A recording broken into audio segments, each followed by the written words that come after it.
సంగారెడ్డి జిల్లా పటాన్చెరు శాసనసభ్యులు గుడే మహిపాల్ రెడ్డి క్యాంపు కార్యాలయంలో మీడియా సమావేశానికి హాజరైన రాష్ట్ర మాజీ మంత్రి తన్నీరు హరీష్ రావు వైఎస్ రాజశేఖర రెడ్డి ఉన్నప్పుడు లక్టాలం క్వారీ అనుమతులు తీసుకున్న క్వారీని గతంలోనే లీజుకి ఇవ్వడం జరిగింది. కాంగ్రెస్ ప్రభుత్వం వచ్చి 3 నెలలు గడవక ముందే బీఆర్ఎస్ ఎమ్మెల్యేలు ఇబ్బందులకు గురి చేయడం జరుగుతుంది. కాంగ్రెస్ పార్టీలోనికి టీఆర్ఎస్ నేతలను చేర్చుకునే ప్రయత్నం చేస్తున్నారు. ఒప్పుకోకపోతే కేసులు పెడుతున్నారు. అర్ధరాత్రి ఎమ్మెల్యే సోదరుడు మధుసూదన్ రెడ్డిని అరెస్టు చేయడం అక్రమం. అరెస్టు చేసేటప్పుడు ప్రొసీజర్ ఉంటుంది. ప్రజాస్వామ్య రహితంగా అరెస్టు చేయడం ఘోరమని అన్నారు. ప్రజా సంక్షేమం కంటే ప్రతిపక్షాలను అక్రమ కేసులు పెట్టి వేధించడము, ప్రతిపక్ష పార్టీల నాయకులను కాంగ్రెస్ పార్టీలోకి తీసుకోవడము, ఎంతసేపు నువ్వు మా పార్టీలోకి వస్తావా, రాకపోతే నీ మీద కేసులు పెడతాం, పార్టీలో చేరాలని చెప్పి ఇలా వివిధ రకాల ఒత్తిడి తెస్తూ పార్టీలో చేరకపోతే అక్రమ కేసులు బనాయించే విధానం కొనసాగుతూ ఉంది.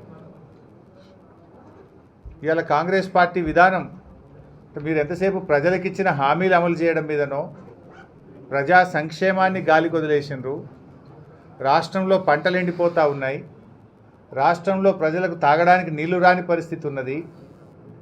ఇలా ఖమ్మం లాంటి పట్టణంలో 3 రోజులకు ఒకసారి నల్లా వస్తూ ఉంది. కేసీఆర్ గారి హయాంలో ప్రతిరోజు నల్లా వచ్చింది 5 ఏళ్ళు. మీరు వచ్చి 3 నెలలు అయింది. ఇలా 3 రోజులకు ఒకసారి నల్లా వస్తుంది. ఇలా మీరు 100 రోజుల్లో చేస్తామన్న హామీలను అమలు చేయడంలో పూర్తిగా విఫలమైపోయింది. అంటే ఇలా కాంగ్రెస్ పాలన ఏంటంటే అక్రమ కేసులు బనాయించి ప్రతిపక్షాల మీద ఒత్తిడి పెట్టి కాంగ్రెస్ పార్టీలో చేర్చుకునే ప్రయత్నం చేస్తూ ఉన్నారు. ఎవరైనా పార్టీలో చేరమంటే వాళ్ళను రకరకాల వేధింపులకు గురి చేయడం, కేసులు పెట్టడం ఇవాళ కాంగ్రెస్ పార్టీ నైజంగా మారిపోయింది. ఇవాళ మా పటాన్చెరు శాసనసభ్యులు మహిపాల్ రెడ్డి గారి సోదరుడి ఇంటికి ఉదయం 3 గంటలకు 100 మంది పోలీసులు వెళ్ళి ఆయన అరెస్ట్ చేసే ప్రయత్నం చేసినారు. ఆయన ఏమన్నా బందిపోటా, టెర్రరిస్టా, రేపిస్టా? ఎందుకు 3 గంటలు రాత్రి పోయి ఆయనను వందలాది మంది పోలీసులు పోయి అరెస్ట్ చేయాల్సిన అవసరం వచ్చింది? అంటే ఇది ఏంది? మీరు భయభ్రాంతులకు గురి చేసే ప్రయత్నం చేయడం. అసలు ఆ కేసు ఏంది? Civil matter. అవసరమైతే దాంట్లో నోటీస్ ఇవ్వాలి. యాక్చువల్గా 41 PRC కింద నోటీస్ ఇవ్వాలి. నోటీస్ ఇవ్వకుండా, ఎఫ్ఐఆర్ కాపీ ఇవ్వకుండా మబ్బుల 3 గంటలకు 100 మంది ఎస్ఐలు, సిఐలు, కానిస్టేబుళ్ళు వెళ్ళి ఇవాళ ఆయన అక్రమంగా అర్ధరాత్రి పూట అరెస్ట్ చేయాల్సిన అవసరం ఏమొచ్చింది అని మేము అడుగుతూ ఉన్నాం. ఇలా అరెస్ట్ చేసేటప్పుడు కొన్ని విధానాలు ఉంటాయి కదా. నోటీస్ ఇవ్వాలన్నా వద్దా? ఎఫ్ఐఆర్ కాపీ ఇవ్వాలన్నా వద్దా?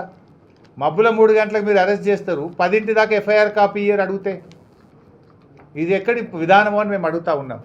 నేను పోలీస్ అధికారులను కూడా కోరుతా ఉన్నా, ఏ ప్రభుత్వం కూడా శాశ్వతం కాదు. దయచేసి పద్ధతులు మర్చిపోకండి, మితిమీరి ప్రవర్తించొద్దు అని చెప్పి కూడా నేను పోలీస్ అధికారులను కోరుతా ఉన్నా. మేము 10 ఏళ్లలో ఏ రోజు కూడా ఈ రకమైన ప్రయత్నాలు చేయలేదు. 10 ఏళ్ళు అధికారంలో ఉంటే ఈ రకంగా మేము ఎప్పుడూ అధికార దుర్వినియోగానికి పాల్పడిన పరిస్థితి లేదు. దాన్ని ఈరోజు కాంగ్రెస్ ప్రభుత్వం వచ్చిన తర్వాత 3 నెలలు కాలేదు, ఇంకా 3 నెలలు నిండక ముందే ప్రతి ఒక్కరి మీద హరాస్మెంట్ చేయడము, ఇది సామాన్యుడు బతికే విధానము. అందరూ ఆలోచన చేయాలి ఒకసారి. ఎందుకు చెప్తున్నానంటే రాష్ట్రంలో కాకుండా దేశం అంతా పెద్ద పెద్ద మైనింగ్ కోరీలు ఉన్నాయి.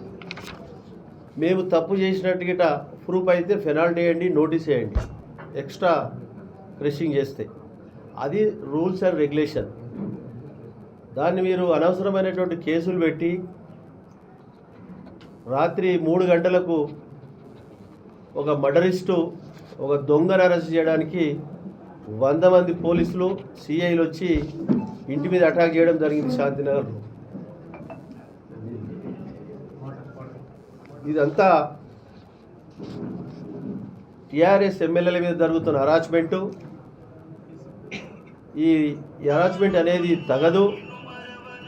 కాంగ్రెస్ ప్రభుత్వంలో ఉన్న అధికారులు కానీ, అధికార యంత్రాంగం కానీ, ఎమ్మెల్యేలు కానీ, మంత్రులు కానీ ప్రతి ఒక్కరూ దీన్ని మార్చుకోవాలి. పద్ధతి ప్రకారము తప్పు చేసిన వారిని శిక్షించవలసిందిగా మనవి చేస్తూ ఉన్నాం.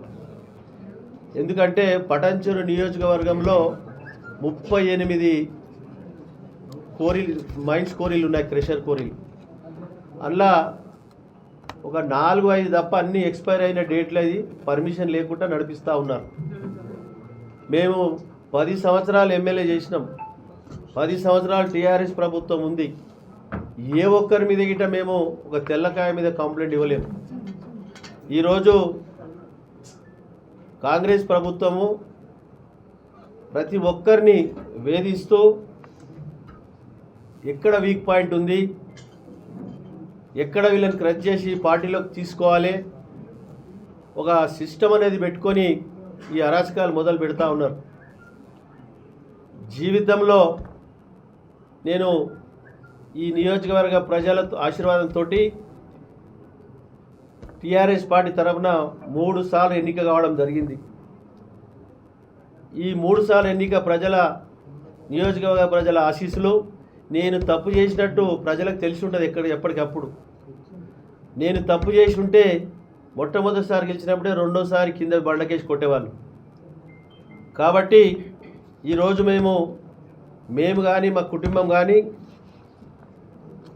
మా అన్నదమ్ములు కానీ, మా కార్యకర్తలు కానీ, ప్రజాప్రతినిధులు కానీ ఎక్కడ తప్పు చేయకుండా మేము గతంలో ఉన్న ప్రభుత్వానికి, టీఆర్ఎస్ ప్రభుత్వానికి చెడ్డ పేరు రాకుండా మేము మెయింటైన్ చేస్తూ అందరికీ ఎప్పటికప్పుడు డైరెక్షన్ ఇస్తూ ముందుకు వచ్చినాం. ఈరోజు అన్ని పర్మిషన్లతో సహా మాకు ఉన్నాయి, కాపిస్తా మీకు.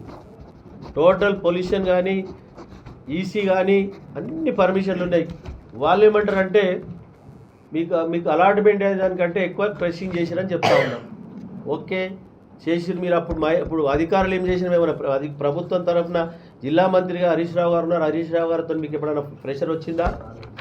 మా తరఫున ఎప్పుడైనా ప్రెషర్ వచ్చిందా? ఒక్క నాయకునితోనన్నా ఎంపీ ఉండే ప్రభాకర్ రెడ్డి గారు ఆయనతోనే మన ఫోన్ వచ్చిందా? సో అండ్ సో కోరికాడికి పోకమని అది ప్రూఫ్ చేపియండి.